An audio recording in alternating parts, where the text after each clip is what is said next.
애미야, 너 이번 달 입금이 늦다. 네가 감히 시어머니 돈줄을 끊어? 아침부터 수화기 너머로 고래고래 악을 쓰는 시어머니. 저를 평생 호구로 알고 뻔뻔하게 아들 상간녀의 산후조리원 VIP실까지 잡아준 장본인이었죠. 저는 여유롭게 커피를 삼키며 가장 서늘한 목소리로 대답했습니다. 어머님, 이제 그 용돈은 그 잘난 새며느리한테 받으세요. 10년간 시댁을 먹여 살린 제 돈줄이 완벽하게 끊긴 순간 기생충들의 삶은 지옥으로 변하기 시작했습니다. 과연 무일푼이 되어 길거리에 나앉게 된 그들에게는 어떤 통쾌한 파멸이 기다리고 있을까요? 오늘의 사이다 사연 시작하기 전에 구독과 좋아요 꾹 눌러주세요. 여러분의 하루에 행운이 가득하길 기도드릴게요. 안녕하세요. 저는 중소기업을 운영하며 지난 10년간 남편과 시댁의 생계를 전적으로 책임져온 40대 초반 한소영입니다. 20대 후반에 자본금 500만 원을 들고 시작한 작은 유통업체를 지금의 탄탄한 중소기업으로 키워내기까지 저는 단 하루도 편히 두 다리를 뻗고 자본 적이 없었어요. 제 양쪽 어깨에는 늘 무거운 짐들이 얹혀져 있었거든요. 밖에서는 마치 본인이 수백억 자산가 CEO라도 되는 양 허세를 부리고 다니지만 실제로는 제 회사 법인카드로 친구들 술값이나 계산하는 남편 그리고 그런 아들을 하늘처럼 떠받들며 제 주머니에서 나오는 돈을 본인들 쌈짓돈처럼 여기는 시댁 식구들까지 전부 제 책임이었습니다. 남편의 길을 살려주겠다는 알량한 자존심 하나로 시작된 지원이 어느새 매달 시어머니 통장에 꽂히는 500만 원의 용돈으로 굳어졌고 저는 그저 이 가정을 평화롭게 유지하기 위해 묵묵히 지갑을 여는 가장 역할을 자처하며 살아왔죠. 그날도 저는 산더미처럼 쌓인 서류를 검토하며 눈코 뜰 새 없이 바쁜 오후를 보내고 있었습니다. 책상 한 구석에 놓인 핸드폰 화면이 번쩍이며 지잉 소리를 냈고 무심코 화면을 힐끔 쳐다본 저는 서류를 넘기던 손을 그대로 멈출 수밖에 없었죠. 평소에는 돈이 필요할 때나 법인카드 한도가 막혔을 때만 카톡 메시지를 보내던 남편이 웬일로 먼저 메시지를 보낸 데다 그 내용이 너무나도 생소했기 때문입니다. 자기야, 오늘 병원 가는 날 아니야? 핸드폰을 집어든 제 미간이 절로 찌푸려졌습니다. 저는 최근 병원 근처에는 얼씬도 한 적이 없을 정도로 건강했고 감기 기운조차 없었거든요. 화면을 뚫어지게 쳐다보며 핸드폰을 두드렸습니다. 무슨 소리야? 나 안 아픈데? 병원이라니? 전송 버튼을 누르기가 무섭게 남편이 보냈던 메시지가 화면에서 순식간에 사라졌습니다. 삭제된 메시지라는 흔적만 덩그러니 남은 화면을 보며 제 심장 박동이 불규칙하게 뛰기 시작했죠. 이내 남편에게서 변명으로 점철된 장문의 메시지가 다급하게 날아왔습니다. 아이고 미안. 오늘 몸 안 좋아서 조퇴한 여직원이 있는데 그 직원한테 병원 잘 갔냐고 안부차 보낸다는 걸 당신한테 잘못 보냈네. 바쁠 텐데 방해해서 미안해.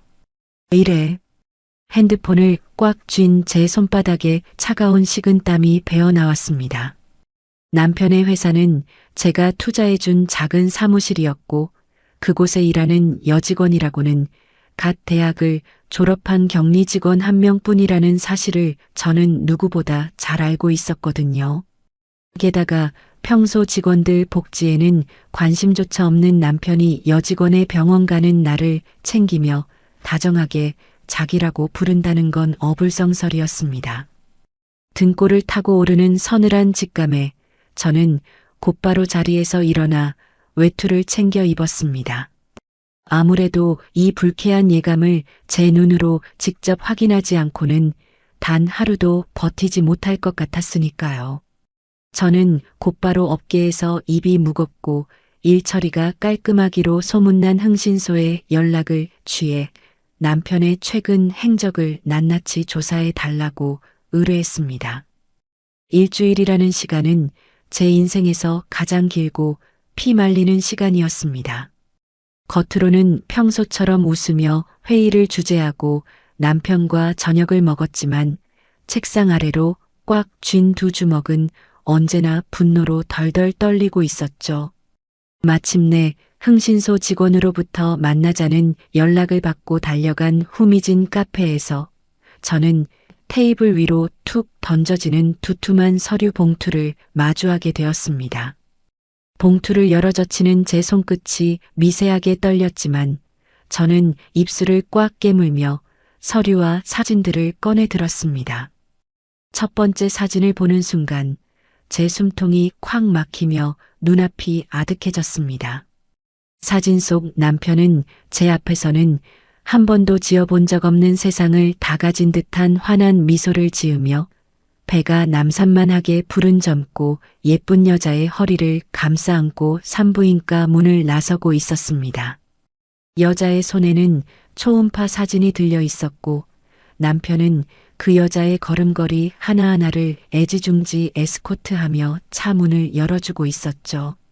숨을 헐떡이며 다음 사진, 또 다음 사진을 넘길 때마다 저는 의자를 꽉 부여잡아야 했습니다. 두 사람이 고급 레스토랑에서 밥을 먹는 사진, 유아용품 매장에서 아기 신발을 고르며 입을 맞추는 사진들이 제 뇌리를 무참히 짓밟았어요. 하지만 저를 진정으로 미치게 만든 건 불륜 현장이 담긴 사진이 아니었습니다. 흥신소 직원이 건넨 남편의 자금 추적 내역서의 한 항목에 제 시선이 꽂히는 순간 저는 온몸의 피가 역류하는 것을 느꼈습니다. 강남에서 가장 비싸다는 최고급 VIP 산후조리원 결제 영수증 금액은 정확히 1,500만 원이었고 결제자는 놀랍게도 시어머니였습니다. 한 달 전 시어머니는 다리를 절뚝거리며 제 사무실을 찾아오셔서는 제 두 손을 덥석 잡고 닭똥 같은 눈물을 뚝뚝 흘리시며 애원하셨죠. 애미야, 내가 무릎 연골이 다 닳아서 당장 수술을 안 하면 평생 휠체어를 타야 한단다. 아들놈한테 말하자니 짐이 될까 무섭고 네가 나 좀 살려주면 안 되겠니? 수술비랑 입원비에서 딱 1,500만 원만 해주면 내가 평생 은혜를 잊지 않으마. 저는 그 눈물에 속아 넘어간 제 자신을 저주하며 테이블을 주먹으로 내리쳤습니다. 며느리 앞에서는 걷지도 못하겠다며 앓는 소리를 하시던 시어머니가 제가 이체해준 피 같은 돈 1,500만 원을 들고 뻔뻔하게 상간녀의 VIP 산후조리원 특실을 결제해 준 것입니다. 내 돈으로 내 남편의 혼외자를 낳을 상간녀의 몸조리를 위해 그 거액을 갖다 바친 시어머니의 그 악랄하고 소름 끼치는 이중성에 저는 헛구역질마저 올라왔죠. 저는 떨리는 다리를 간수하며 그 즉시 서류에 적힌 상간녀의 산후조리원으로 차를 몰았습니다. 핸들을 틀어쥔 제 두 손의 관절이 하얗게 튀어나왔고 귓가에는 심장 뛰는 소리만이 요란하게 울려 퍼졌죠. 조리원 지하 주차장 한 구석에 차를 세우고 시동을 끈 채 숨을 죽이고 기다린 지 2시간 남짓 지났을 무렵 익숙한 외제차 한 대가 미끄러지듯 주차장으로 들어섰습니다. 제가 작년 남편 생일에 뽑아준 남편의 차였죠. 차 문이 열리고 남편이 헐레벌떡 내리더니 조수석 문을 열어주었고 그 안에서는 사진 속에 그 상간녀가 호사스러운 쇼를 두른 채 내렸습니다. 그리고 뒷좌석에서는 무릎이 아프다던 시어머니가 아주 날쌘 걸음으로 내리며 양손 가득 쇼핑백을 들고 상간녀에게 다가가더군요. 세 사람은 마치 세상에서 가장 행복하고 완벽한 가족처럼 서로를 마주보며 웃음을 터뜨렸습니다. 시어머니는 상간녀의 등을 토닥이며 흐뭇한 표정을 지었고 남편은 상간녀의 뺨을 어루만지고 있었어요. 그 가증스러운 풍경을 앞 유리창 너머로 똑똑히 지켜보며 저는 신기하게도 눈물 한 방울 흘리지 않았습니다. 끓어오르던 배신감과 슬픔은 어느새 차갑고 날카로운 얼음 조각으로 변해 제 심장에 단단히 박혔죠. 차가운 이성이 머릿속을 지배하자 저는 한치의 망설임도 없이 핸드폰을 들어 은행 앱을 켰습니다. 제일 먼저 시어머니 통장으로 매달 들어가던 500만 원의 자동이체를 영구 정지시켰습니다. 그리고 회사 법무팀과 회계팀에 차례로 연락해 남편 명의로 발급된 모든 법인 카드의 한도를 즉각 빵원으로 설정하고 정지 처리를 지시했죠. 저들이 지금 누리고 있는 저 호화로운 미소의 출처가 누구인지, 돈줄이 끊긴 기생충들의 말로가 어떤 것인지 아주 뼈저리게 가르쳐줄 준비를 마쳤습니다. 모든 법인 카드를 정지시키고 시어머니 통장으로 들어가던 생활비 이체를 가차없이 끊어버린 지 정확히 사흘째 되는 날 아침이었습니다. 사무실 창문 너머로 쏟아지는 아침 햇살을 등지고 여유롭게 모닝커피를 마시며 결제 서류를 검토하고 있었죠. 그때 책상 위에 엎어둔 제 핸드폰이 미친 듯이 진동하며 신경질적인 소리를 내기 시작했습니다. 화면을 뒤집어 보니 역시나 시어머니라는 글자가 시뻘겋게 번쩍거리고 있더군요. 평소 같았으면 벨소리가 한 번 다 울리기도 전에 황급히 전화를 받아 비위를 맞추며 쩔쩔맸겠지만 이제는 그럴 이유가 단 하나도 없었습니다. 저는 커피를 한 모금 천천히 삼키고 서류의 마지막 장의 서명을 마친 후에야 아주 느긋하고 여유로운 손길로 통화 버튼을 눌렀습니다. 전화를 귀에 가져다 대기가 무섭게 숨 넘어가는 시어머니의 앙칼진 고함이 핸드폰 스피커를 뚫고 고막을 찢을 듯이 울려 퍼졌습니다. 애미야, 너 이번 달 용돈 입금이 왜 이리 늦다냐? 게다가 아침에 마트 가서 결제하려니까 내 카드는 왜 막혔니? 네가 지금 감히 시어머니 돈줄을 끊어? 당장이라도 제 사무실로 쫓아와 제 머리채를 휘어잡을 듯한 기세였지만 제 입가에는 오히려 서늘하고 비릿한 미소가 번졌습니다. 당신이 10년 동안 누려온 그 알량한 권력과 사치스러움이 결국 며느리인 제 지갑에서 나왔다는 사실을 아직도 깨닫지 못한 그 무식함이 진심으로 우스웠거든요. 저는 의자 등받이에 몸을 깊숙이 기대며 얼음장같이 차가운 목소리로 대꾸했습니다. 어머님, 이제 저한테 돈 달라고 구걸하지 마시고 그 잘난 새 며느리한테 받으세요. 그리고는 시어머니가 경악하며 입을 떼기도 전에 가차없이 통화 종료 버튼을 눌러버렸습니다. 제 말이 무슨 뜻인지 사태 파악을 전혀 하지 못한 시어머니와 남편의 전화가 그야말로 미친 듯이 빗발치기 시작했습니다. 핸드폰이 부서질 듯이 울려댔지만 저는 그 천박한 진동 소리를 비웃으며 핸드폰을 아예 무음으로 돌려 서랍 깊숙한 곳에 던져 넣어버렸어요. 그리고는 어제 흥신소 직원이 건네주었던 두툼한 서류 봉투에서 상간녀의 뒷조사 파일을 마저 펼쳐들었죠. 종이를 한 장 한 장 넘기며 샅샅이 읽어내려갈수록 저도 모르게 실소가 터져나왔습니다. 상간녀는 올해 28살로 SNS상에서는 명품을 휘두르고 다니며 화려한 인플루언서 행세를 하고 다녔지만 실장은 돌려막기 카드 빚에 허덕이는 지독한 손물이더라고요. 더 기가 막힌 것은 남편이 제 회사의 진짜 오너이자 수백억대 자산을 가진 재벌 2세인 줄 알고 아주 의도적으로 접근해 임신 공격을 감행했다는 사실이었습니다. 남편이라는 작자가 제 돈으로 뽑아준 고급 외제차를 끌고 나가 제 법인 카드로 최고급 레스토랑을 전전하며 허세를 부려댔으니 그 어린 상간녀의 눈에는 남편이 엄청난 자산가이자 현금 부자로 보였겠죠. 자신이 덜컥 아이를 가져 안방마님 자리만 꿰차면 그 어마어마한 재산이 전부 자기 차지가 될 거라 철석같이 믿고 아주 작정하고 배를 들이민 꼴을 보니 가소롭기 짝이 없었습니다. 속이 텅텅 빈 빈껍데기 남편과 한몫 단단히 챙겨보려는 불려우 상간녀의 환상적인 콜라보레이션이 참으로 눈물겹게 찬란하더군요. 그렇게 2시간쯤 흘러 점심시간이 다가올 무렵이었습니다. 평온하던 사무실 밖이 갑자기 와장창 물건이 부서지는 소리와 함께 사람들의 웅성거리는 소리로 몹시 소란스러워졌습니다. 비서가 사색이 되어 대표실 문을 박차고 뛰어들어오며 1층 로비의 시어머니가 쳐들어와 기물을 파손하며 난동을 부리고 있다는 소식을 다급하게 전했죠.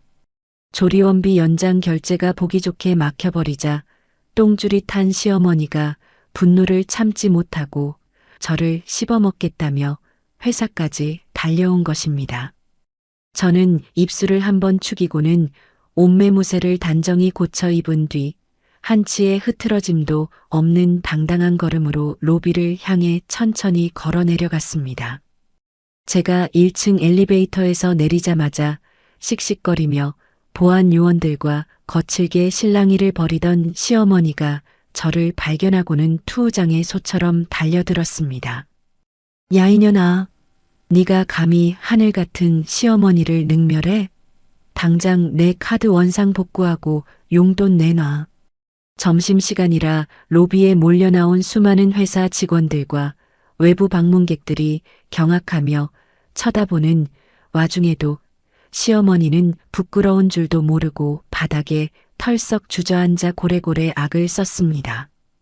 평소 같았으면 남들 시선이 두려워 죄송하다며 고개를 조아렸겠지만 황골탈퇴한 저는 뒤로 물러서기는커녕 또각또각 구두 소리를 내며 시어머니의 코앞까지 바짝 다가가 섰습니다.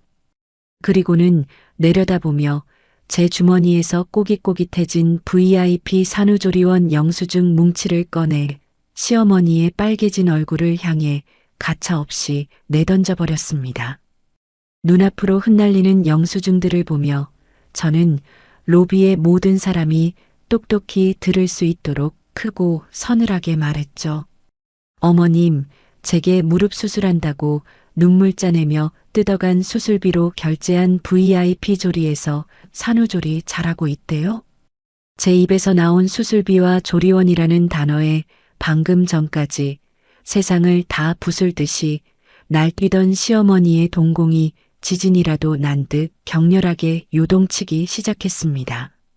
기세등등하던 시어머니의 얼굴이 일순간 잿빛으로 변하며 입술이 파르르 떨리더군요.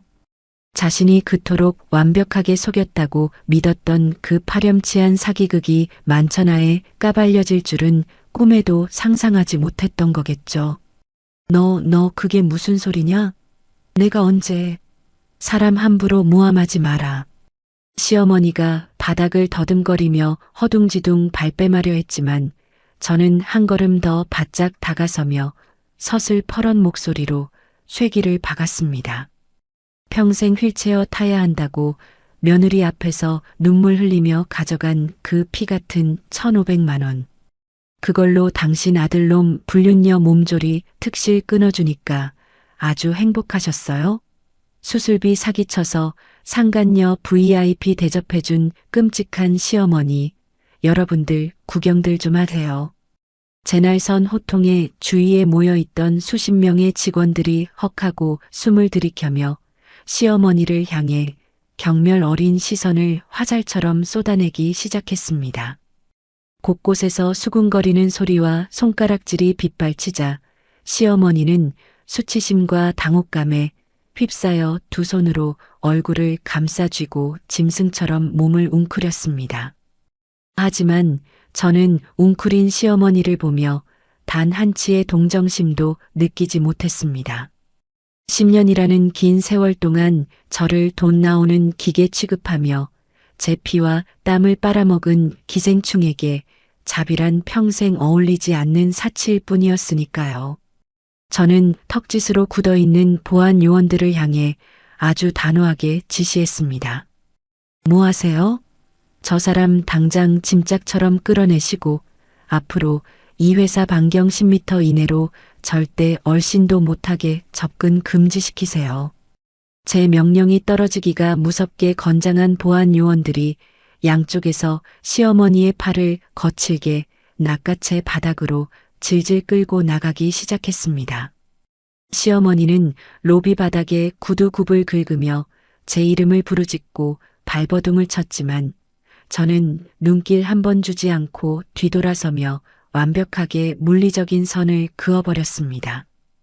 회사 자동문 밖 차가운 아스팔트 위로 내동댕이 쳐지는 시어머니의 초라하고 비참한 뒷모습을 통쾌하게 바라보며 저는 마음속 깊이 끓어오르는 복수심을 더욱 차갑고 단단하게 재련했습니다.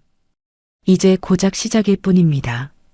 저 기생충 같은 인간들을 단돈 1원도 없는 무일푼으로 만들어 차가운 길거리에 나앉게 만들 제 완벽하고도 잔인한 전쟁은 방금 화려한 막을 올렸으니까요.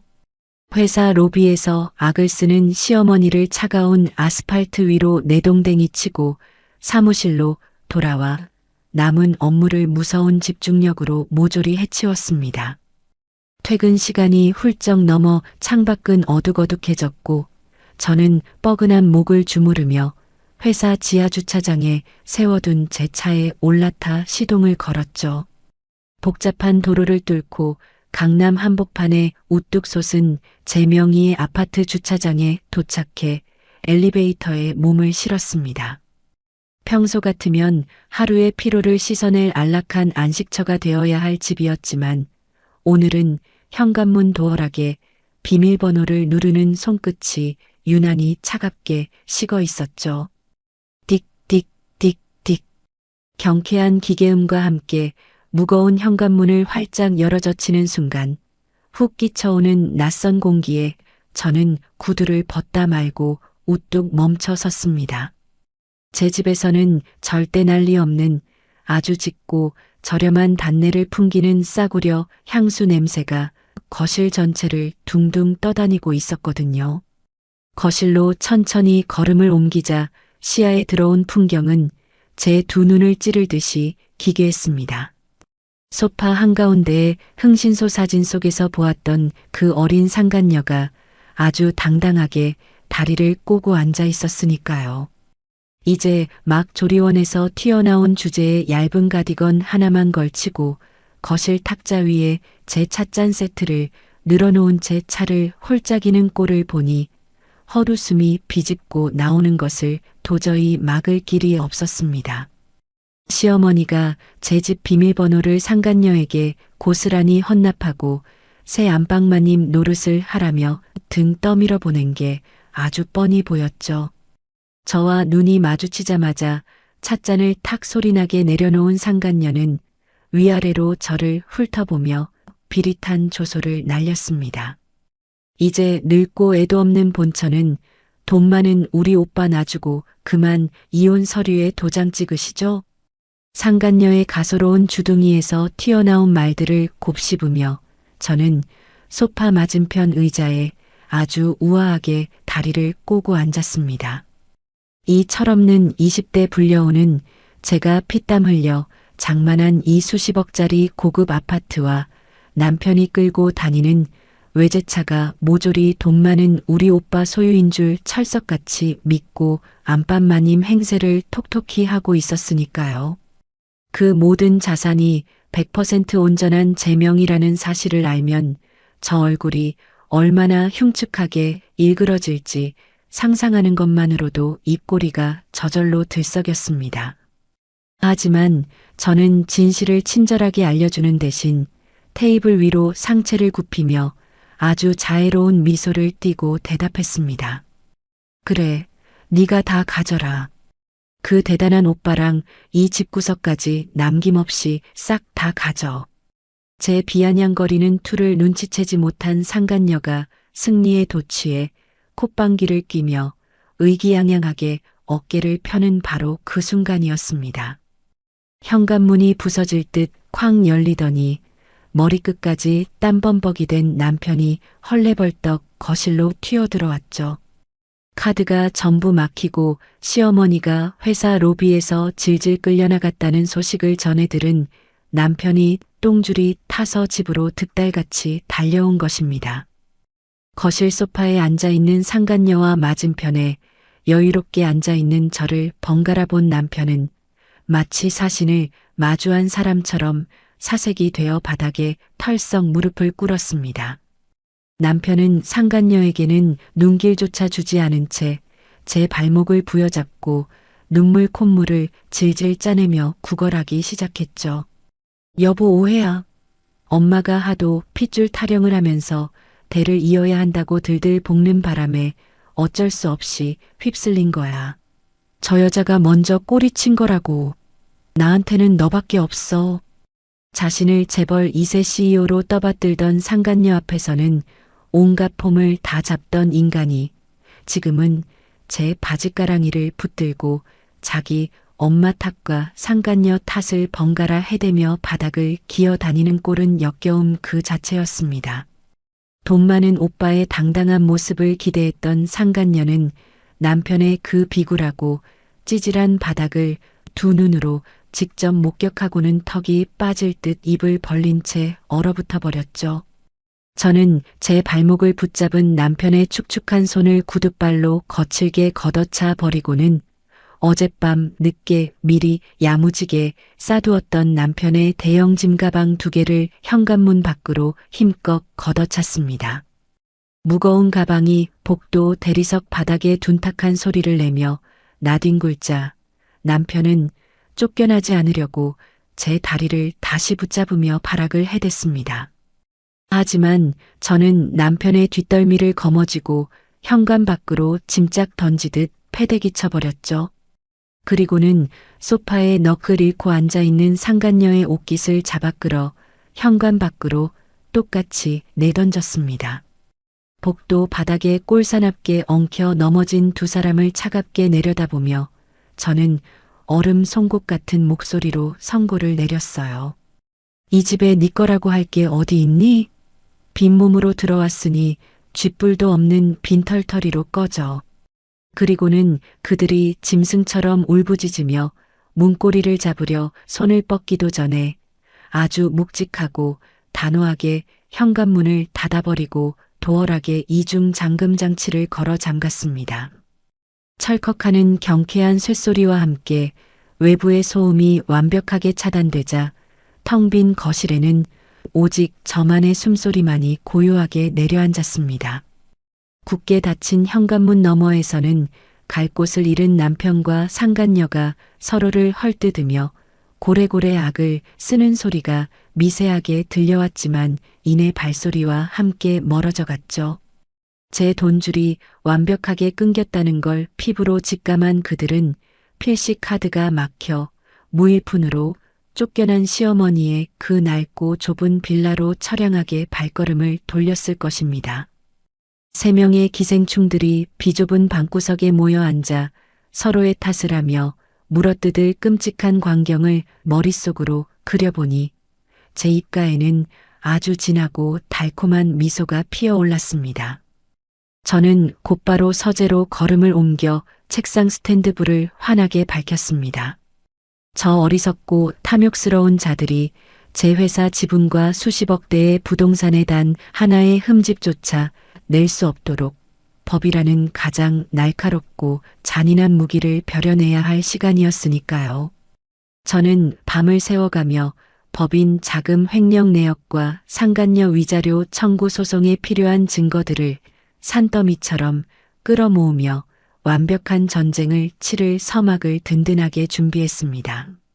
며칠 뒤 가슴 깊은 곳에서 펄펄 끓어오르는 분노를 아주 차갑고 날카롭게 억누르며 저는 평소처럼 최고급 정장을 빈틈없이 차려입고 업계 CEO 네트워킹 모임에 참석했습니다.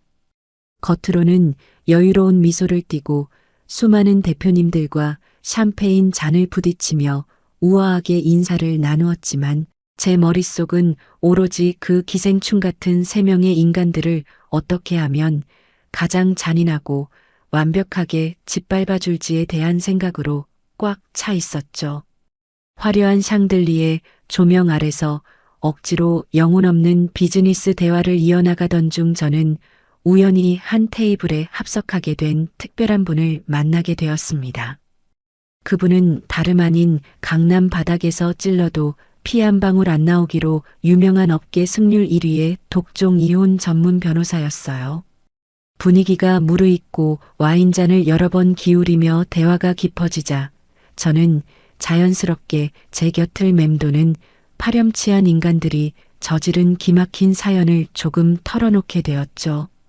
제 이야기를 묵묵히 듣고 있던 변호사는 분노로 눈빛을 매섭게 번뜩이더니 테이블 위로 상체를 바짝 숙이며 제 두 손을 덥석 맞아봤습니다.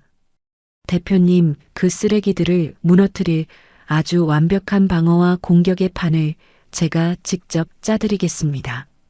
그런 벌레 같은 인간들은 합법적으로 숨통을 끊어놔야 두 번 다시 기어오르지 못하는 법이니까요.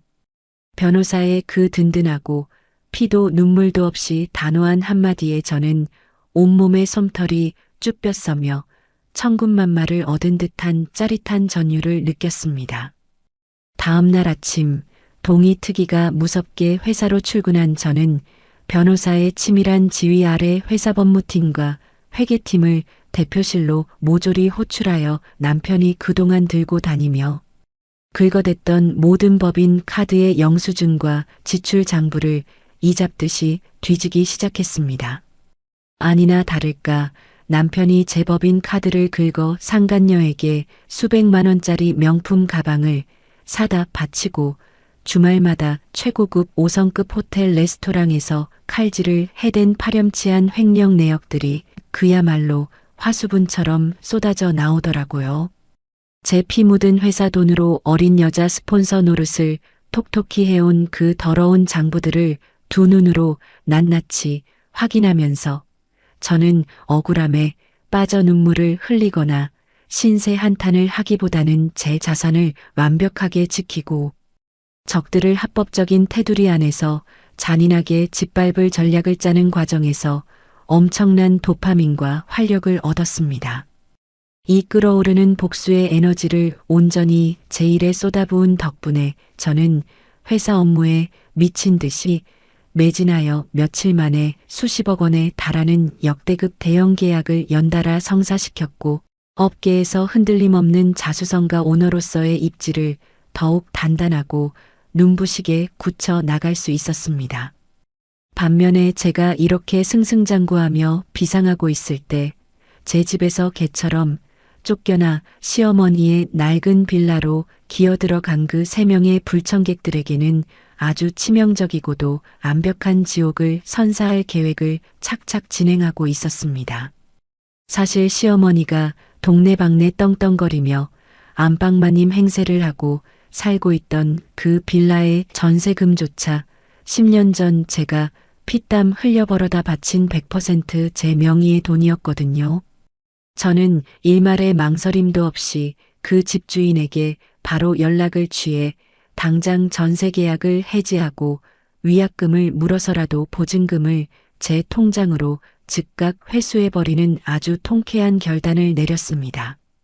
하루아침에 편안하게 살고 있던 집에서 쫓겨나 길거리에 짐짝처럼 나앉게 된 시어머니와 남편 그리고 상간녀는 돈 한 푼 없는 빈털터리 신세로 전락해 결국 강남 외곽의 아주 허름하고 퀴퀴한 곰팡이 냄새가 진동하는 싸구려 모텔방으로 짐을 싸서 기어들어갈 수밖에 없는 처지가 되었습니다.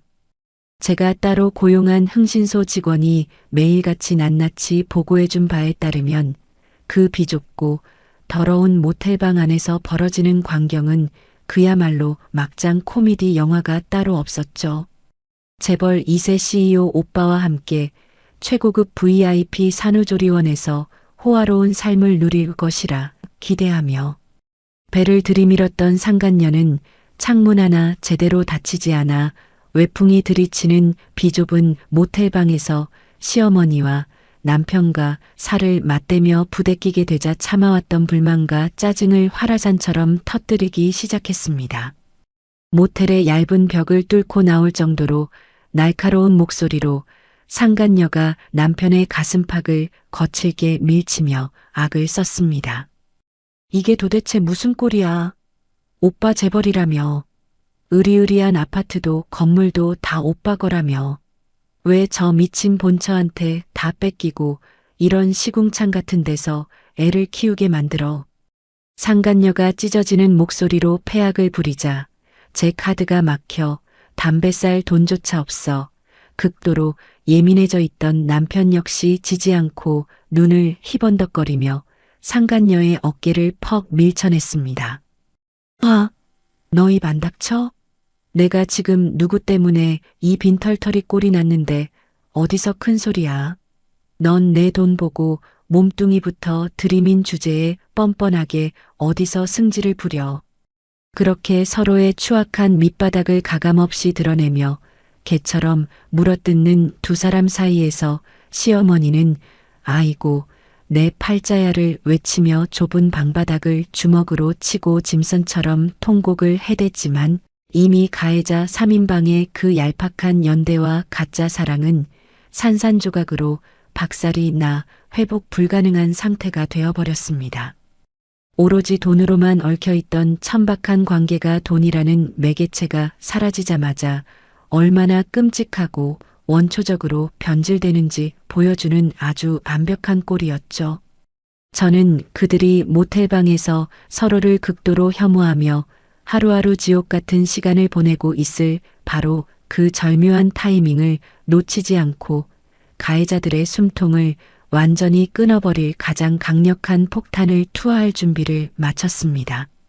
저는 변호사의 사무실에 앉아 밤을 새워가며 한치의 빈틈도 없이 작성한 완벽한 이혼 소장과 상간녀를 향한 억대의 위자료 청구 소송장, 그리고 남편이 그동안 저질러온 수천만 원 단위의 법인 카드 횡령 고발장을 아주 두툼하고 빳빳한 서류 봉투에 담아 그들이 머무는 퀴퀴한 모텔 카운터로 동시에 우편 발송해버렸습니다.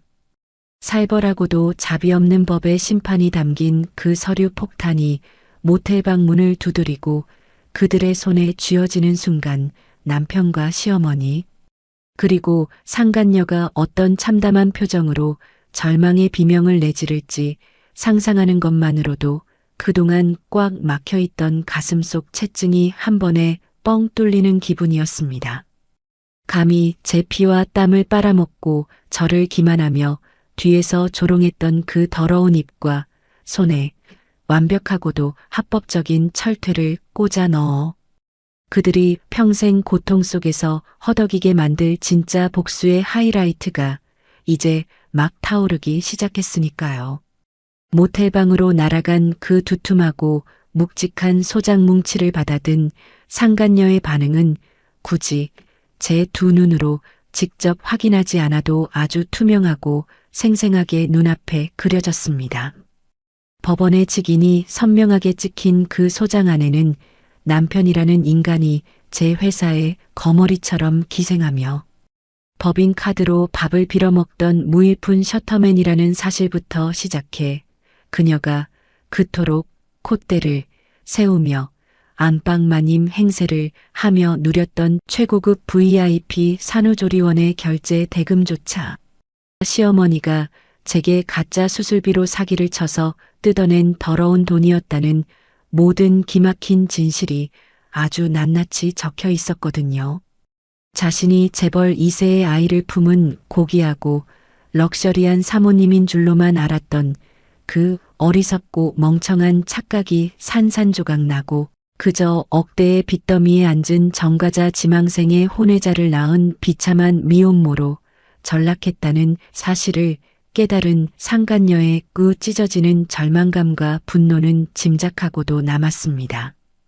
호화로운 인생 역전을 꿈꾸며 배를 들이밀었던 그녀의 그 얄팍한 야망이 곰팡내 나는 모텔방 바닥에 처참하게 나뒹굴며 부서지는 소리가 제 귓가에까지 통쾌하게 들려오는 듯했죠.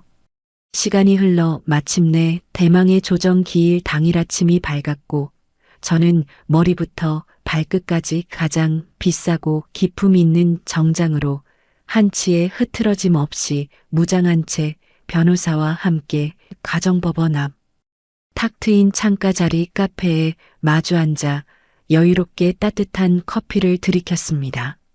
재판 시간에 맞춰 법원 정문으로 하나둘 모여들 그 가해자 3인방에 비참하고 초라한 몰골을 감상하기에 그보다 더 완벽한 VIP 관람석은 세상 어디에도 없었으니까요.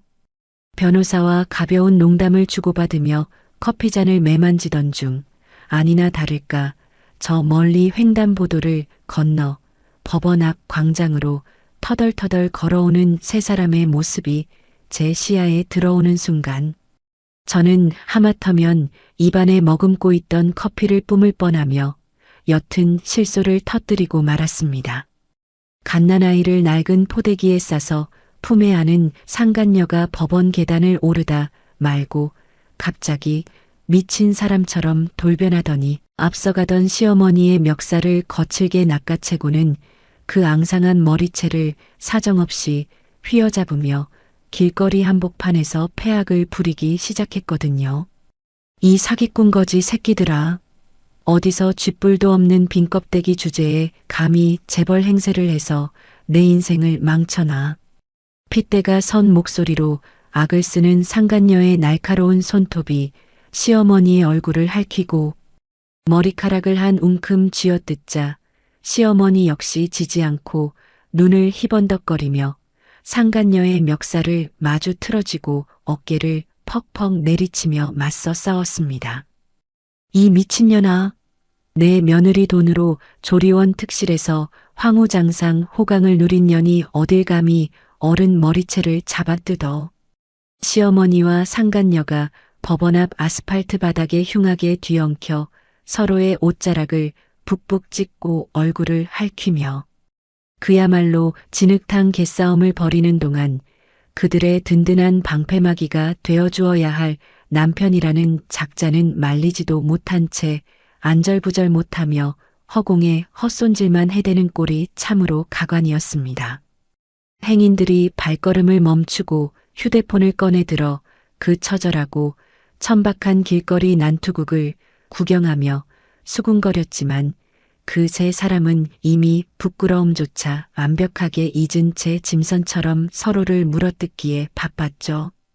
품에 안긴 갓난아이가 자지러지게 울어대도 누구 하나 신경 쓰지 않는 그 지옥 같은 풍경은 그들의 얄팍한 연대가 얼마나 쓰레기 같았는지를 증명하고 있었습니다. 저는 카페 창가에 푹신하게 등을 기대고 앉아 아주 편안하고 즐거운 표정으로 제 최신형 스마트폰 카메라를 켜서 그들의 끔찍한 막장 드라마를 최고 화질 영상으로 남김없이 녹화했습니다.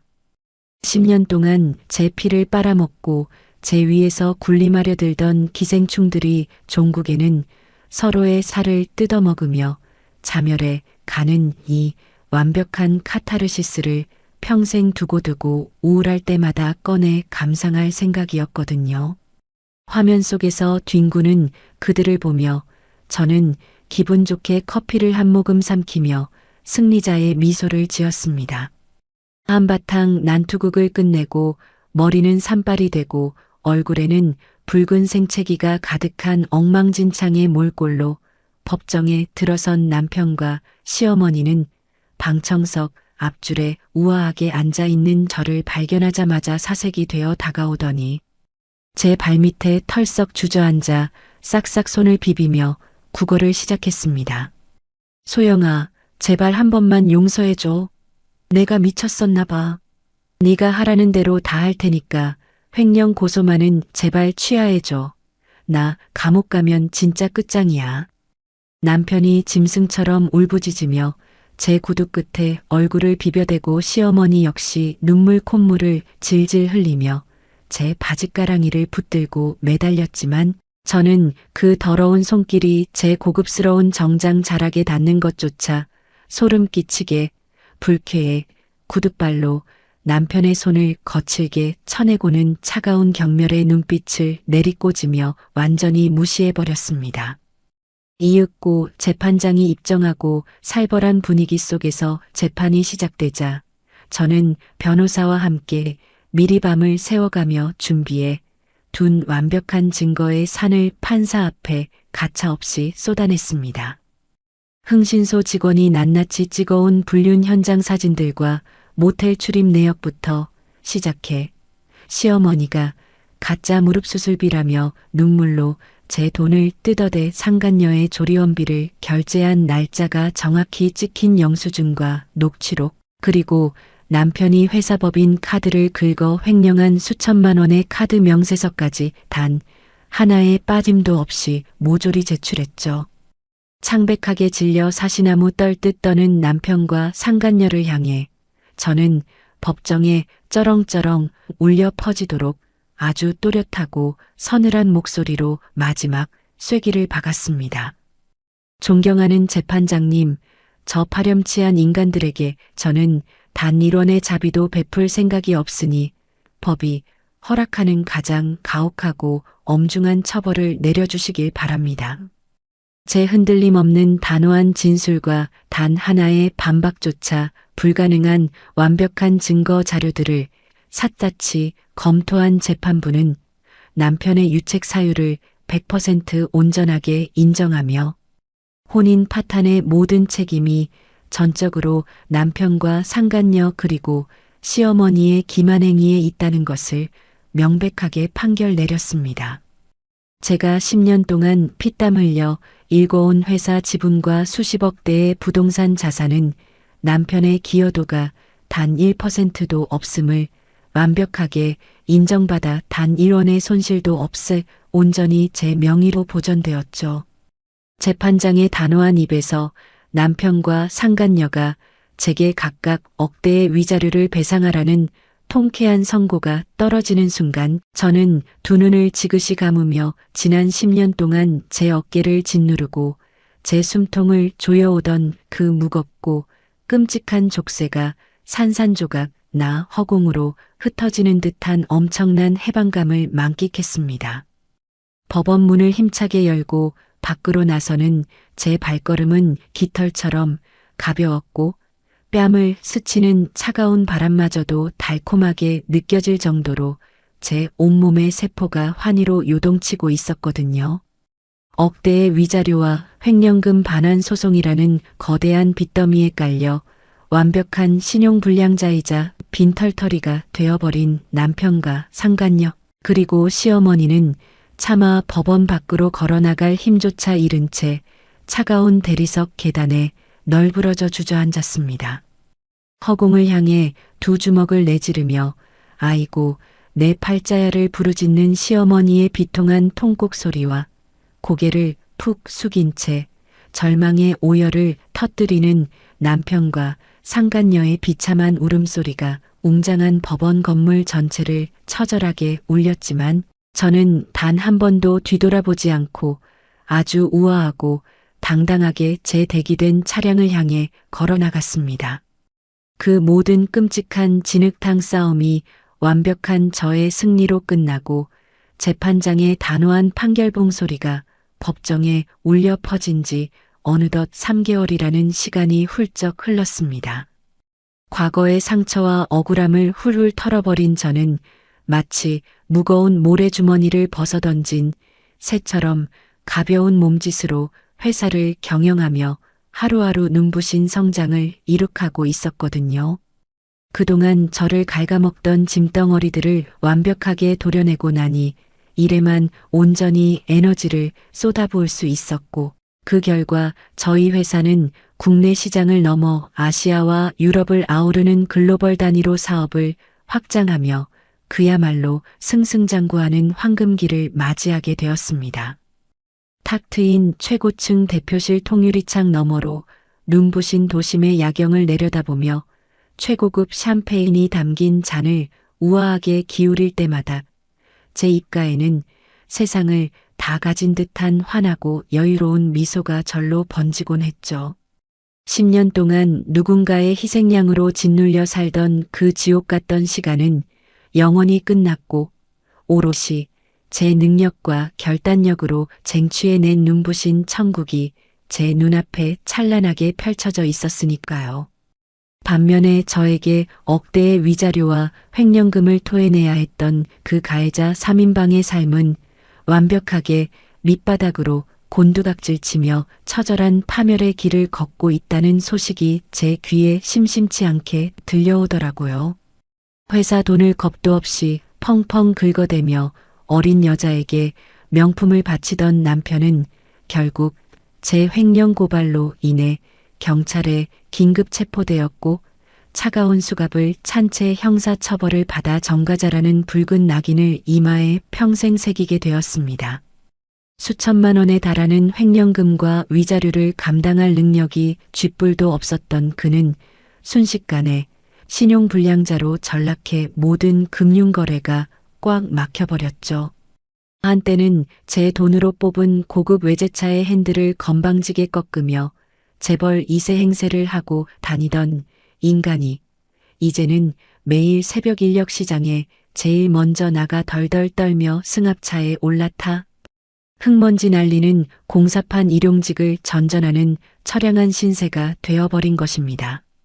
차가운 겨울바람을 맞으며 시멘트 포대를 짊어지고 비계 위를 오르내릴 때마다 그 잘난 허세는 온데간데 없이 사라지고 육체적 고통과 후회에 절여져 짐승처럼 앓는 소리를 낸다고 하니 참으로 통쾌하고 짜릿한 인과응보가 아닐 수 없었죠. 남편의 몰락과 더불어 그 잘난 상간녀의 행보 역시 아주 가관이고 기가 막혔습니다. 자신이 그토록 기대했던 재벌 오빠가 빚더미에 앉은 빈털털이 정가자라는 사실을 뼈저리게 깨달은 그녀는 자신의 빛나는 20대 청춘이 완벽하게 망가졌다며 매일 밤 모텔방에서 머리채를 쥐어뜯으며 악을 썼다고 하더라고요. 결국 자신의 이익이 최우선이었던 그 이기적이고 교활한 상간녀는 모성애 따위는 헌신짝처럼 내다버린 채 달빛조차 들지 않는 칠흑같이 어두운 새벽을 틈타 핏덩이 같은 갓난아이를 시어머니가 기거하는 낡고 허름한 단칸방 문 앞에 덩그러니 버려두고 야반도주를 감행해 버렸습니다. 한몫 단단히 챙기려다 오히려 빚만 잔뜩 떠안게 생겼으니 거추장스러운 혹덩어리인 아이를 가차없이 내버리고 자신만 홀로 도망쳐버린 그 천박하고 잔인한 본성이 바닥까지 낱낱이 드러난 셈이었죠. 졸지에 늙고 병든 몸으로 아무런 수입도 없이 핏덩이 손주를 떠안게 된 시어머니의 삶은 그야말로 생지옥 그 자체로 변해버렸습니다. 매달 제 통장에서 꼬박꼬박 꽂히던 500만 원의 용돈으로 백화점 VIP 라운지를 들락거리며 비싼 마사지를 받던 사모님이 이제는 아이의 기저귀와 분유값을 벌기 위해 꼭두새벽부터 굽은 허리를 이끌고 동네 골목을 헤매며 남들이 버린 퀴퀴한 쓰레기와 빈병을 주워 모으는 비참하고 처절한 신세가 되었으니까요. 냄새나는 리어카를 끌고 가파른 언덕길을 오를 때마다 관절이 비명을 질러댔고 밤낮을 가리지 않고 찢어지게 울어대는 아이의 울음소리에 시달리며 시어머니는 매일 밤 방바닥을 주먹으로 치며 피눈물을 쏟아냈다고 합니다. 게다가 동네 사람들에게는 며느리 무릎 수술비로 사기를 쳐서 상간녀 조리원비를 대준 극악무도한 시어머니라는 소문이 아주 쫙 퍼져버려서 지나가는 이웃들조차 혀를 차며 손가락질을 하고 벌레 보듯 피하는 바람에 시어머니는 고개조차 제대로 들고 다니지 못하는 수치스러운 나날을 보내야만 했어요. 저는 저의 정보원들을 통해 그들이 겪고 있는 그 처참하고 비극적인 몰락 소식을 전해 들을 때마다 제 가슴 속에 일말의 동정심이나 연민 따위는 단 한 톨도 피어나지 않았습니다. 오히려 그들이 흘리는 고통의 눈물이 제가 지난 10년 동안 어두운 방구석에서 홀로 삼켜야 했던 피눈물의 무게에 비하면 턱없이 가볍게만 느껴졌으니까요. 저는 그들이 허덕이는 진흙탕에서 완전히 시선을 거두고 제 인생을 더욱 가치 있고 찬란하게 빛내는 일에만 모든 에너지를 집중하기로 마음먹었습니다. 과거에 매달 시어머니의 사치와 허영을 위해 의미 없이 쓰이던 그 500만 원이라는 돈을 저는 매달 불우아동을 돕는 복지재단에 제 이름 석자를 걸고 정기적으로 기부하며 진정한 나눔의 기쁨을 만끽하고 있거든요. 아이들이 환하게 웃는 사진이 담긴 감사 편지를 받아들 때마다 제 선택이 얼마나 옳고 가치 있는 일이었는지 뼛속 깊이 실감하며 가슴이 따뜻하게 차오르는 것을 느꼈습니다. 그러던 어느 날 주말 오후 최고급 호텔 스파에서 나른하게 피로를 풀고 나와 여유롭게 차를 마시던 중 제 핸드폰으로 발신자 표시 제안의 낯선 전화가 걸려왔습니다. 찝찝한 마음에 받지 않으려다 무심코 통화 버튼을 눌러 귀에 가져다 댔는데 수화기 너머로 아이의 자지러지는 울음소리와 함께 바들바들 떨리는 늙은 여자의 처량한 목소리가 들려오더군요. 애미야, 나다. 제발 내 목소리 끊지 말고 한 번만 들어다오. 애가 며칠째 굶어서 젖을 찾는데 내가 도저히 돈을 구할 데가 없어서 그런다. 딱 기저귀랑 분유 살 돈 10만 원만 빌려달라는 것도 아니고 적선하는 셈 치고 한 번만 보내주면 안 되겠니? 공중전화 부스에 매달려 자존심마저 모조리 내다버린 채 짐승처럼 흐느끼며 애원하는 시어머니의 꼴이 눈앞에 훤히 그려졌지만 제 표정은 그 어느 때보다 차갑게 굳어 얼음장처럼 매서워졌습니다. 한때 제 피 같은 돈 1,500만 원을 가짜 수술비로 속여 상간녀에게 호사를 누리게 해주었던 그 가증스러운 입으로 이제 와서 단돈 10,000원을 구걸하며 제게 자비를 바라는 그 뻔뻔함이 참으로 역겨웠거든요. 저는 찻잔을 테이블에 아주 소리나게 탁 내려놓으며 흔들림 없이 서늘하고 단호한 목소리로 대꾸했습니다. 어머님, 저한테 구걸할 시간에 그 잘난 아들내미한테 공사판 가서 벽돌이라도 한 장 더 나르라고 하세요. 제 인생에 당신들 같은 쓰레기들에게 적선할 100원조차 없으니까 다시는 연락하지 마세요. 저는 시어머니가 오열하며 제 이름을 다시 부르기도 전에 가차없이 통화 종료 버튼을 눌러버리고는 곧바로 핸드폰 전원을 꺼버렸습니다.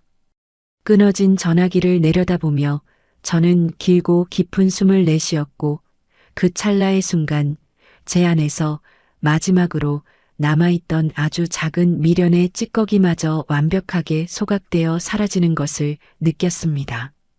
저를 갉아먹던 끔찍하고 더러운 인연을 제 손으로 직접 잔인하게 잘라낸 이 단호한 결단이 저는 너무나도 자랑스러웠고 앞으로 남은 제 인생의 모든 시간을 오직 저 자신의 행복과 눈부신 성공을 위해서만 쏟아붓겠다고 다시 한번 뜨겁게 다짐했습니다. 모든 것이 완벽하게 제자리를 찾아가고 제 삶이 잔잔한 호수처럼 평화로운 윤기를 띠기 시작할 무렵이었습니다. 그날도 저는 회사의 세계 진출 프로젝트를 위한 아주 중요한 외국 바이어들과의 만찬을 성공적으로 마치고 기분 좋게 회사로 돌아왔죠. 늦은 시간이라 텅 빈 회사 지하 주차장은 발소리조차 크게 울릴 정도로 고요했고 저는 가벼운 발걸음으로 제 전용 주차구역을 향해 걸어가고 있었습니다. 그런데 제 차단기 앞 거대한 시멘트 기둥 뒤에서 시큼하고 역겨운 싸구려 소주 냄새가 확 끼쳐오더니 시커먼 그림자 하나가 비틀거리며 튀어나와 제 앞을 가로막았습니다. 깜짝 놀라 걸음을 멈추고 쳐다본 제 두 눈앞에는 도저히 사람의 몰골이라고는 믿기지 않을 정도로 참혹하게 망가진 남편이라는 작자가 서 있었죠. 며칠을 감지 않아 기름진 머리카락에는 공사판에 하얀 시멘트 가루가 덕지덕지 엉겨 붙어 있었고 푹 파인 두 볼과 붉게 충혈된 눈동자는 이미 이성을 잃은 짐승처럼 광기로 번뜩이고 있었거든요. 무엇보다 제 신경을 긁은 것은 그 더러운 손에 꽉 쥐어져 있는 날카롭게 깨진 초록색 소주병이었습니다. 너 때문에 내 인생이 시궁창에 처박혔어. 나 혼자 이따위로 억울하게 안 죽어. 오늘 여기서 나랑 같이 죽자. 남편이 입에 거품을 물고 악을 쓰며 깨진 소주병을 제 목을 향해 치켜들고 미친 듯이 돌진해 왔습니다. 평범한 여자였다면 비명을 지르며 주저앉았겠지만 지옥 같던 10년을 제 손으로 박살내고 새롭게 태어난 저는 그 자리에 꼿꼿하게 선 채 눈 하나 깜짝하지 않았습니다. 저는 이런 벼랑 끝에 몰린 쥐새끼들이 마지막 발악을 할 것이라는 사실을 이미 완벽하게 계산해 두고 있었고, 만약의 사태를 대비해 수개월 전부터 업계 최고 수준의 VIP 전문 경호팀을 고용해 언제 어디서나 제 그림자처럼 동행하도록 철저히 조치해 두었으니까요. 남편이 깨진 유리병을 휘두르며 제 앞으로 채 두 걸음도 떼기 전이었습니다. 칠흑 같은 어둠 속에서 대기하고 있던 건장한 체격의 경호원 3명이 맹수처럼 튀어나와 순식간에 남편의 팔목을 꺾어버렸습니다. 우두둑하는 끔찍한 뼈소리와 함께 깨진 소주병이 바닥으로 요란하게 뒹굴었고, 경호원들은 남편의 뒷덜미를 거칠게 낚아채 차가운 주차장 시멘트 바닥에 그 얼굴을 사정없이 내리꽂아 완벽하게 제압해버렸습니다. 아, 내 팔 부러진다 나라 이 새끼들아. 남편이 바닥에 뺨을 짓눌린 채 고통에 찬 비명을 지르며 발버둥을 쳤지만 바위처럼 단단한 경호원들의 무릎에 등짝이 짓눌려 손가락 하나 제대로 꼼지락거리지 못하는 꼴이 참으로 가관이었습니다. 저는 구두 굽소리를 또각또각 내며 바닥에 엎어진 남편의 얼굴 앞까지 천천히 다가갔습니다. 시멘트 바닥에 침을 흘리며 저를 올려다보는 남편을 마치 발밑에 짓밟힌 징그러운 바퀴벌레를 내려다보듯 아주 차갑고 경멸스러운 눈빛으로 응시했죠. 같이 죽자고? 아니, 너 혼자 그 냄새나는 감옥 구석에서 평생 썩어. 저는 그에게 단 한 톨의 자비도 없는 싸늘한 선고를 내리고는 곧바로 핸드폰을 꺼내 들어 경찰에 신고 전화를 걸었습니다. 살인미수 및 특수협박 현행범으로 아주 정확하고 명백하게 상황을 설명하자 불과 5분도 채 지나지 않아 요란한 사이렌 소리와 함께 경찰차 여러 대가 주차장으로 미끄러져 들어왔습니다. 경찰들은 발버둥 치는 남편의 두 손목에 차가운 쇠고랑을 철컥 채워 경찰차 뒷좌석으로 거칠게 쑤셔 넣었고, 저는 완벽한 피해자이자 목격자로서 당당하게 경찰서로 향했습니다. 경찰서에 도착해 조서를 작성하고 밖으로 나서려던 참이었습니다. 경찰서 정문 앞 차가운 아스팔트 바닥에 시어머니가 등에 칭얼거리는 핏덩이 아이를 낡은 포대기로 업은 채 무릎을 꿇고 엎드려 있는 광경이 제 시야에 들어오더군요. 아들이 살인미수 현행범으로 긴급 체포되어 유치장에 갇혔다는 청천벽력 같은 연락을 받고 새벽 이슬을 맞으며 미친 듯이 달려온 모양이었습니다. 경찰서 회전문을 열고 나오는 제 모습을 발견하자마자 시어머니는 신발도 신지 않은 맨발로 바닥을 기어 제 코앞까지 다가왔습니다. 애미야, 아니 대표님, 우리 아들 제발 한 번만 살려주세요. 경찰들이 살인미수라고 감옥에 평생 썩을 거라는데 걔가 감옥 가면 나랑 이 핏덩이는 당장 길바닥에서 굶어 죽습니다. 제가 이렇게 평생 개처럼 기면서 빌 테니 제발 합의 좀 해주세요. 시어머니가 바닥에 이마를 쾅쾅 찧어대며 이마에서 피가 흐르는 줄도 모르고 짐승처럼 울부짖었습니다. 등에 업힌 아이마저 그 기괴한 소리에 놀라 자지러지게 울어대며 경찰서 앞마당은 그야말로 지옥의 한복판처럼 처절해졌죠. 하지만 제 심장은 이미 오래전에 그들을 향해 완벽하게 얼어붙어 있었습니다. 저는 바닥에 엎드려 제 바짓가랑이를 잡으려 허우적대는 시어머니의 손길을 구둣발로 아주 매몰차게 걷어차 버리고는 시선조차 주지 않은 채 얼음장 같은 목소리로 내뱉었습니다. 당신 아들 이제 살인미수 전과자네요. 범죄자 아들 뒷바라지나 평생 열심히 하세요. 저는 울부짖는 시어머니를 바닥에 그대로 버려둔 채 대기하고 있던 제 차량에 올라타 아주 부드럽게 경찰서를 빠져나왔습니다. 100미러 너머로 멀어지는 시어머니의 초라하고 비참한 모습은 제 마음속에 아주 작은 파문조차 일으키지 못했습니다. 저의 단호하고 타협 없는 대처 덕분에 남편은 일말의 선처도 받지 못하고 재판부로부터 아주 무거운 실형을 선고받았습니다. 살인미수와 특수협박이라는 무시무시한 죄목으로 그는 햇빛 한 줌 제대로 들지 않는 차가운 교도소 독방에 수감되어 죄수복을 입고 매일 밤 뼈저린 후회 속에서 머리를 쥐어뜯는 신세가 되었습니다. 제 목숨을 위협하려던 그의 마지막 발악은 오히려 그 스스로를 영원히 빠져나올 수 없는 완벽한 구렁텅이로 밀어넣는 자충수가 되어버린 셈이죠. 남편이 차가운 쇠창살 뒤로 사라진 지 얼마 지나지 않아 제 귀를 아주 즐겁게 만들어주는 또 다른 통쾌한 뉴스가 들려왔습니다. 저에게 위자료를 물어내고 빚더미에 앉은 채 야반도주를 감행했던 그 영악한 상간녀의 근황이었습니다. 그녀는 자신의 그 알량한 미모와 임신 공격이라는 거짓말을 무기 삼아 또 다른 부유한 유부남을 꼬여내어 사기를 치려다 아주 제대로 임자를 만났다고 하더라고요. 그녀가 목표로 삼았던 유부남의 본처는 저보다 훨씬 더 무자비하고 독한 사람이었고 상간녀는 그 본처가 고용한 사람들에게 머리채를 잡혀 길거리에서 아주 흠씬 두들겨 맞고 갈비뼈가 부러지는 중상을 입은 채 병원에 실려갔다는 기가 막힌 소식이었습니다. 심지어 그 유부남의 돈을 빼돌리려 한 정황까지 완벽하게 들통나 사기죄와 공갈 미수로 고소를 당해 병원 침대에 누운 채로 경찰의 조사를 받는 처지가 되었다고 하니 그야말로 코미디가 따로 없었죠.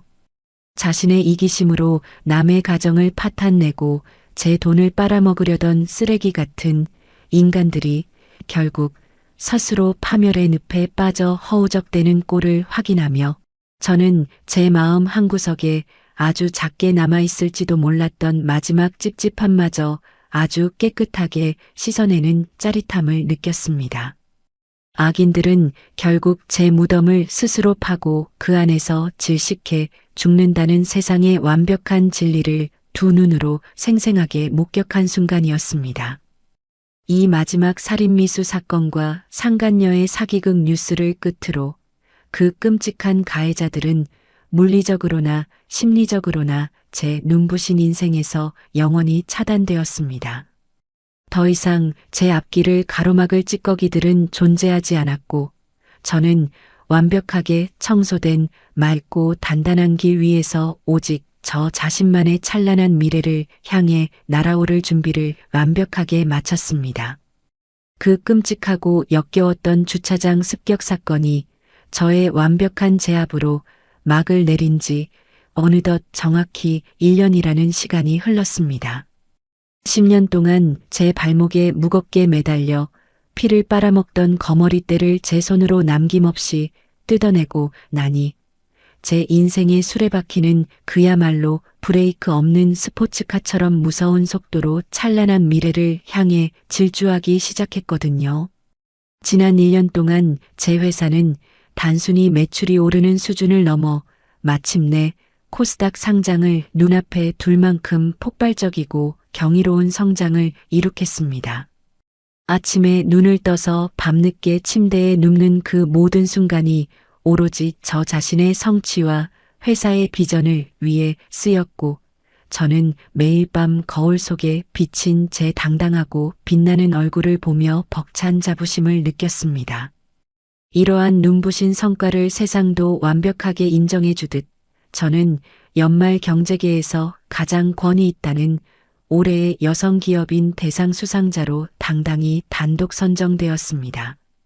시상식 당일 저는 대한민국 최고급 호텔의 거대한 그랜드 볼룸홀에서 수백 개의 화려한 샹들리에 조명을 온몸으로 받으며 레드카펫 위를 걸었습니다.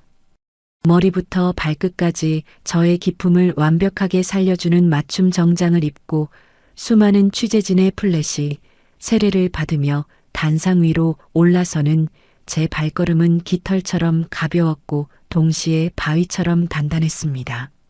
제 이름이 호명되고 묵직하고 영롱한 황금빛 트로피를 두 손으로 받아드는 순간 홀 안을 가득 채운 수백 명의 기업인과 내빈들이 자리에서 일어나 저를 향해 뜨거운 기립박수를 쏟아냈습니다. 저는 트로피를 단상 위에 아주 소중하게 내려놓고 마이크를 두 손으로 가볍게 쥐며 장내를 천천히 둘러보았습니다. 수많은 사람의 경외심 어린 시선이 오직 저 하나만을 향해 집중되는 그 짜릿한 공기 속에서 저는 가슴 속 깊은 곳에서부터 끓어오르는 단단하고 벅찬 목소리로 수상 소감을 시작했습니다. 저에게 지난 10년은 끝없는 희생을 강요당하는 지독한 어둠의 터널이었습니다. 하지만 저는 그 어둠 속에 주저앉아 울지 않고 제 손으로 직접 벽을 부수고 빛을 향해 걸어 나왔습니다.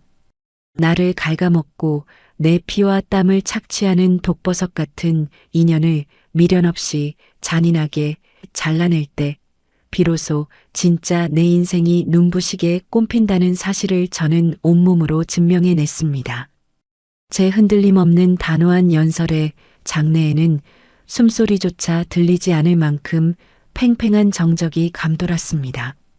저는 마이크를 잡은 손에 조금 더 힘을 주며 입가에 아주 환하고 여유로운 미소를 지어 보였습니다.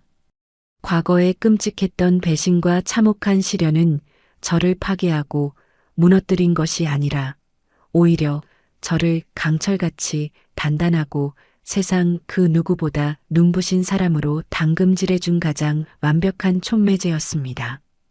저는 앞으로도 제 능력과 결단력만을 믿고 끝없이 비상할 것입니다.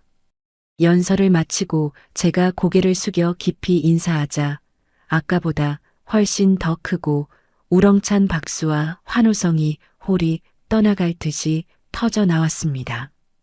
단상에서 내려오는 제 어깨 위로 쏟아지는 꽃가루를 맞으며 저는 세상에서 가장 행복하고 완벽한 승리자의 표정을 지었습니다.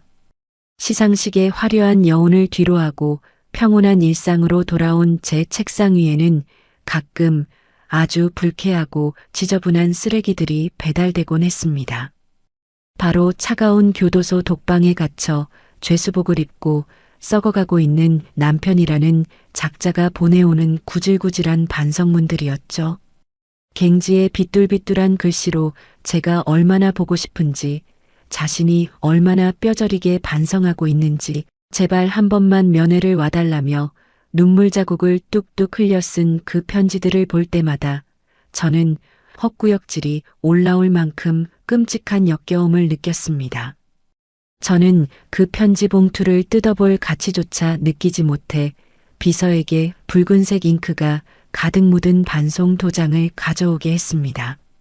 이따위 쓰레기에 제 시선이 닿는 것조차 불쾌하니까 앞으로 이 이름으로 오는 우편물은 전부 수취 거절 도장 찍어서 쓰레기장으로 바로 직행시키세요.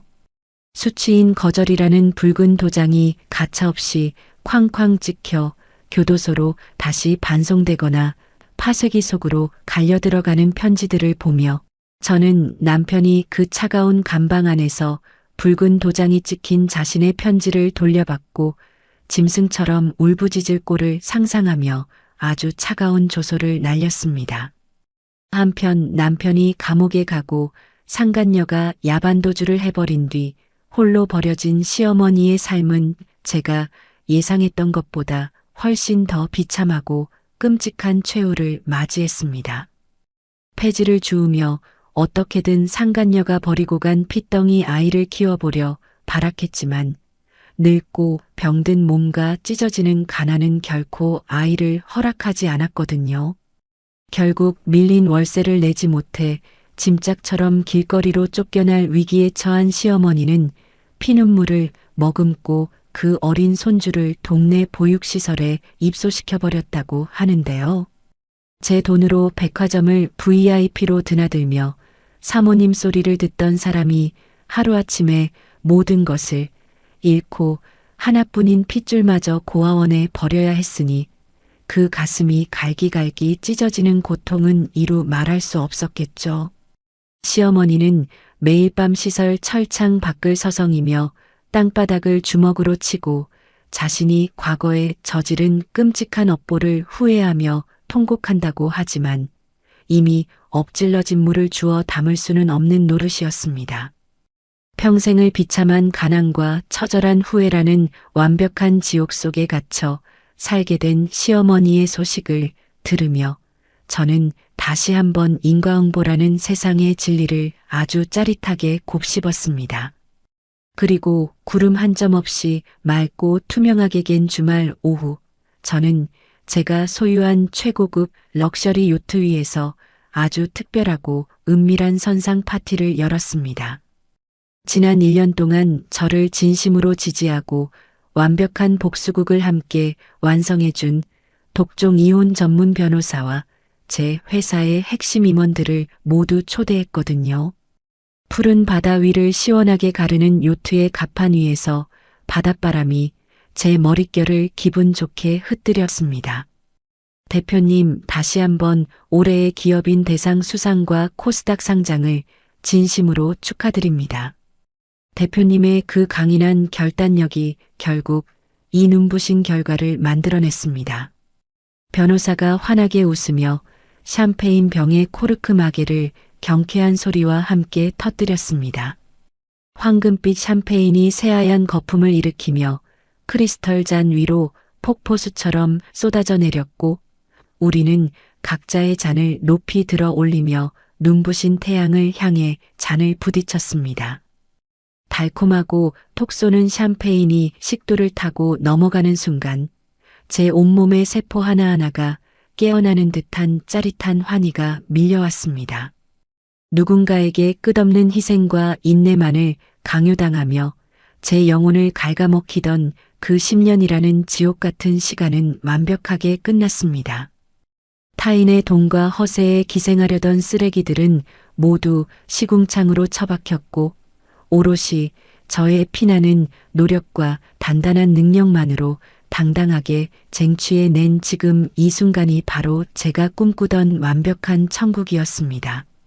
요트가 붉게 물들어가는 바다 한가운데를 유유히 가르고 시원한 바닷바람을 온몸으로 맞으며 선상 끝에 당당하게 선 저는 지나온 모든 아픔과 상처를 완벽하게 날려버린 세상에서 가장 환하고 눈부신 미소를 지었습니다. 자, 이렇게 저의 가장 통쾌하고 완벽하게 아름다운 복수극은 이렇게 아주 눈부시고 완벽한 해피엔딩으로 영원한 막을 내렸습니다. 지금까지 함께 웃고 울어주신 여러분들께 감사드립니다. 여러분도 항상 행복하길 빌겠습니다. 오늘 들려드린 소영님의 통쾌한 사연, 다들 어떻게 들으셨나요? 10년이라는 긴 세월 동안 묵묵히 헌신했던 대가가 끔찍한 배신으로 돌아왔을 때 소영님이 겪었을 그 상실감과 분노는 감히 상상조차 하기 힘듭니다. 하지만 소영님은 깊은 슬픔에 빠져 무너지는 대신 그 끔찍한 아픔을 걸음 삼아 세상 그 누구보다 단단하고 눈부신 사람으로 당당하게 거듭나셨습니다. 지금 이 순간에도 누군가의 이기심과 상처 속에서 힘든 시간을 보내고 계실 분들이 있다면 소영님의 사연이 시원한 사이다 같은 위로이자 다시 일어설 수 있는 용기가 되었기를 진심으로 바랍니다. 진정한 승리자가 되어 자신만의 찬란한 황금길을 걷고 계신 소영님의 앞날에 앞으로는 눈부신 꽃길만 가득하기를 기원합니다. 소영님께 응원의 댓글 남겨주세요. 오늘도 끝까지 함께 해주셔서 감사합니다.